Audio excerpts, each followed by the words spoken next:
మొన్న ఒక వీడియోలో ఉషా వాన్స్ అంటే ఉషా చిలుకూరి వెస్ట్ గోదావరికి చెందిన మీకు ఆడపడుచు. సో ఈవిడ ఏమిటంటే the first non wait second lady, అంటే అమెరికా యొక్క వైస్ ప్రెసిడెంట్ ఆయన సతీమణి. సో ఇలాగే ఈవిడ చరిత్ర సృష్టించారు అని చెప్పి మాట్లాడాం. చూడండి ఇది ఎంత విచిత్రంగా ఉందంటే జో బైడెన్ గారి పాలన, ఇవాళ డొనాల్డ్ ట్రంప్ గారి పాలన. కానీ భారత్ యొక్క ఈ సాఫ్ట్ పవర్ అనేది మీకు రోజు రోజుకి అంటే టర్మ్ బై టర్మ్ ఎలా పెరుగుతుందో గమనించాలి. ఇప్పుడు ఇవాళ అందరూ మాట్లాడే విషయము తులసి, పవిత్రమైన పేరు పెట్టుకున్న తులసి గ్యాబార్డ్. అంటే ఈవిడ ఒక హిందూ మహిళ. మరి ఎక్కడ పుట్టారండి మీరు వెతికారు అనుకోండి, భారత్లో ఈవిడకి సంబంధించిన ఎటువంటి చరిత్ర మీరు గుర్తించలేరు. ఎందుకు అంటే ఈవిడ అమ్మగారు ఈవిడ ఒక అమెరికన్, ఈవిడ హిందూ మతము పుచ్చుకున్నారు. అంటే ఈవిడ కన్వర్ట్ అయ్యారు, హిందువుగా కన్వర్ట్ అయ్యారు. కాబట్టి తన కుమార్తెకు తులసి అనబడే పేరు పెట్టారు. మరి ఇవాళ ఈవిడికి ఇవ్వబడిన రోల్ చూడండి, 2022లో ఈవిడ డెమోక్రటిక్ పార్టీలో అత్యంత కీలకమైన మెంబర్. కానీ ఈ రష్యా యుద్ధము, రష్యా పట్ల అమెరికా యొక్క వైఖరి, యుక్రెయిన్కి సపోర్ట్గా ఇలాగ వేల కోట్లు ఖర్చు పెట్టడము, ఇదంతా ఈవిడికి కరెక్ట్గా అనిపించలేదు. దాంతో ఈవిడ ఏం చేశారు, 2022లో మీకు డెమోక్రటిక్ పార్టీని విడిచిపెట్టి ఈ రిపబ్లికన్ పార్టీలోకి వచ్చారు. అప్పటి నుంచి కూడా డొనాల్డ్ ట్రంప్ గారు ఈవిడ మీద చాలా నమ్మకంగా ఉన్నారు. చాలా ఒక ఎఫిషియెంట్ కాంగ్రెస్ ఉమెన్. అంటే ఈవిడ కాంగ్రెస్ ఉమెన్గా పదవీ స్వీకరణ చేస్తున్నప్పుడు తన చేతిలో భగవద్గీతను పెట్టుకున్నారండి. అది ఇందులో చాలా చాలా ముఖ్యమైన విషయం. అంటే హిందువుగా కన్వర్ట్ అవ్వడము కాదు, భగవద్గీత సాక్షిగా నేను అమెరికా రాజ్యాంగాన్ని గౌరవిస్తాను, సో ఆ రక్షణ వ్యవస్థను కాపాడతాను అని చెప్పి ఈవిడ శపథము చేయడం అనేది చాలా గొప్ప విషయంగా చెప్పుకోవాలి. ఇంకా చెప్పాలంటే 2014లో నరేంద్ర మోదీ గారు అమెరికా వెళ్ళినప్పుడు ఈవిడ నమస్తే పెట్టడము, దండ వేయడము, అలాగే మోదీ గారికి భగవద్గీతను గిఫ్ట్గా ఇవ్వడం. సో ఇదంతా మీరు చూసారనుకోండి, ఇవాళ ఇండియన్స్ యొక్క సాఫ్ట్ పవర్ డామినేషన్ కాదండి, హిందువుల డామినేషన్ అని చెప్పి ప్రపంచం మాట్లాడుతుంది. ఇప్పుడు లాస్ట్ టర్మ్ మీరు చూసారనుకోండి, జో బైడెన్ గారు ఏం మాట్లాడారు, వైస్ ప్రెసిడెంట్ కమలా హ్యారిస్ ఒక భారత సంతతి మహిళ, అలాగే నాకు స్క్రిప్ట్ రాసే వ్యక్తి ఈయన కూడా ఒక భారతీయుడు, మా సెనేటర్స్, కాంగ్రెస్మెన్, ఇందులో ఎంతమంది భారతీయులు ఉన్నారు అంటే ఇండియన్ డయాస్పోరా ఎంతలాగా డామినేట్ చేస్తున్నారంటే మా అమెరికాను మీ భారతీయులు పాలిస్తున్నారా, ఇది ఎవరన్నారు, జో బైడెన్ గారు అన్నారు. మరి ఇవాళ డొనాల్డ్ ట్రంప్ గారు వచ్చి ఆయన కూడా ఇదే మాట్లాడుతున్నారు, ఇదే మన సాఫ్ట్ పవర్ అంటున్నాను.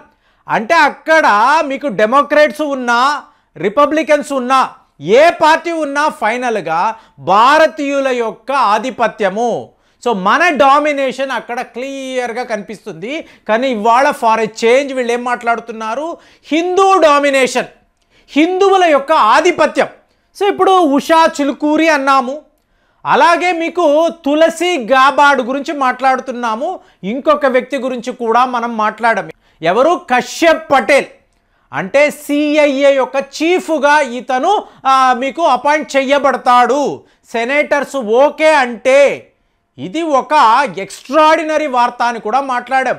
కానీ ఇక్కడ చూడండి, తులసిని ఏకంగా డైరెక్టర్ ఆఫ్ నేషనల్ ఇంటెలిజెన్స్ అని అన్నారండి. అంటే డొనాల్డ్ ట్రంప్ గారు ట్వీట్ చేస్తున్నారు, తులసి మీద నాకు ఎక్కడ లేని నమ్మకము, మన దేశానికి సంబంధించిన భద్రత అంటే జాతీయ భద్రత, అలాగే ఇంటెలిజెన్స్ విభాగానికి సంబంధించిన ఎన్నో కీలక అంశాలను ఈవిడ చాలా ఎఫిషియెంట్గా హ్యాండిల్ చేయగలరు అన్న నమ్మకం నాకు ఉంది, ఐఆమ్ ప్రౌడ్ ఆఫ్ హర్ అని చెప్పి డొనాల్డ్ ట్రంప్ ట్వీట్ చేశారు. సో ఇది వినడానికి ఎంత విచిత్రంగా ఉందంటే 18 ఇంటెలిజెన్స్ ఏజెన్సీస్ అండి. అమెరికాలో మీకు అధ్యక్షుడు అన్నారనుకోండి, సీక్రెట్ సర్వీస్ అంటారు. సీక్రెట్ సర్వీస్ ఏంటి, అమెరికా అధ్యక్షుడికి మీరు భద్రత ఇవ్వాలి, రక్షణ ఇవ్వాలి. ఇందులో సీక్రెట్ ఏంటి, కానీ పేరేంటి, సీక్రెట్ సర్వీస్. అంటే అమెరికా అధ్యక్షుడు ఏం చేస్తాడో గమనించడానికి ఒక వర్గము. అలాగే మీరు చూసారనుకోండి, సిఐఏ అంటే సెంట్రల్ ఇంటెలిజెన్స్ ఏజెన్సీ, FBI అంటారు, ఫెడరల్ బ్యూరో ఆఫ్ ఇన్వెస్టిగేషన్. అలాగే డిఐఏ అంటారు, అంటే డిఫెన్స్ ఇంటెలిజెన్స్ ఏజెన్సీ. ఇలాగ ఏకంగా 18 విభాగాలండి ఓన్లీ ఇంటెలిజెన్స్కు సంబంధించి. అందులో ఈవిడని director of national intelligence, so highest position Donald Trump గారు ఇచ్చారు. దీనివల్ల ఏం జరుగుతుంది, వీళ్ళు మాట్లాడుతున్న 5 ఐస్ ఇంటెలిజెన్స్ అంటే 5 దేశాలు, America, UK, Canada, Australia, New Zealand. So వీళ్ళ ఇంటెలిజెన్స్ ఏం చేస్తుందో తులసి గారికి బాగా తెలుసు. కెనడాలో ఈ ఐఎస్ఐ వాళ్ళు ఏం చేస్తున్నారు, మన రా ఏజెంట్ల యొక్క పనితనము ఏంటి, మన నేషనల్ ఇన్వెస్టిగేషన్ ఏజెన్సీతో కలిసి ఈవిడ ఏం చెయ్యబోతున్నారు అంటే, ఇవాళ వరకు మన రా ఏజెంట్లనే కదా వీళ్ళు టార్గెట్ చేస్తున్నారు. సో వీళ్ళే కెనడాలోకి వెళ్ళి అక్కడ గ్యాంగ్ వార్ సృష్టిస్తున్నారు. సో ఖాళిస్తాన్ మూమెంట్కి వ్యతిరేకంగా వీళ్ళు ఎన్నో చర్యలు తీసుకుంటున్నారు. ఇది కదండి అభియోగము. కానీ ఇవాళ అమెరికాలో ఏమైంది, తులసి గాబార్డ్ అనబడే ఒక హిందూ మహిళ, ఈవిడ నేషనల్ ఇంటెలిజెన్స్కి డైరెక్టర్గా వీళ్ళు అపాయింట్ చేశారు. అంటే ఇదంతా కూడా వీళ్ళు ఆడిన నాటకాలు, కెనడా వాళ్ళు చేసిన ఈ చెత్త పనులు మొత్తము కూడా ఇక్కడ ఈవిడ చేతిలో ఉంటుంది. వాళ్ళ జాతకాన్ని ఈవిడ రాయబోతున్నారు. అలాంటి ఒక నిర్ణయము డొనాల్డ్ ట్రంప్ గారు తీసుకున్నారు. చూడండి, దీపావళి మెసేజ్లో ఆయన బంగ్లాదేశ్లో హిందువులకు రక్షణ లేదు, హిందువుల హాయిగా పండుగలు చేసుకోవడానికి కూడా అక్కడ వీళ్ళకి స్వతంత్రం ఇవ్వబడలేదు, ఇది మంచిది కాదు అని ఆయన మాట్లాడాడు. సో దీన్ని మీరు ఒక ఐ వాష్ని అనుకున్నారనుకోండి, ఇవాళ ఒట్టి మాటలు కాదు, చేతల్లో కూడా నేను హిందువులను గౌరవిస్తున్నాను, వాళ్లకు ఉన్నత పదవులు ఇస్తున్నాను అని చెప్పి డొనాల్డ్ ట్రంప్ చెప్పడం, అంటే ఇతను ఒక ప్రో హిందూ వ్యక్తి అనేది క్లియర్ కట్గా. తులసి గాబార్డ్ని అడిగినప్పుడు ఆవిడ ఒకే మాట అన్నారు, మోదీ గారికి డొనాల్డ్ ట్రంప్ గారి మధ్య మంచి ఫ్రెండ్షిప్ ఉందండి. సో ఇప్పుడు ఇంటెలిజెన్స్కి సంబంధించిన డేటాను కూడా వీళ్ళు ట్రాన్స్పరెంట్గా షేర్ చేసుకుంటారు, అప్పుడు అసలు సిసలైన విషయాలంతా కూడా బయటపడతాయి. ఇంకా చెప్పాలంటే కశ్యప్ పటేల్ ఆయన ఒక మెట్టు ఎక్కువ వెళ్ళాడు, ఒక స్టార్చ్ హిందూ అనమాట. ఆయన ఏం మాట్లాడుతున్నాడు, మీరు అమెరికాలో గత 50 ఏళ్లకు సంబంధించిన రాముడు చరిత్ర మాట్లాడుతున్నారు, రామాలయము అయోధ్య అంటే ఓన్లీ 50 ఇయర్స్ అంటున్నారు.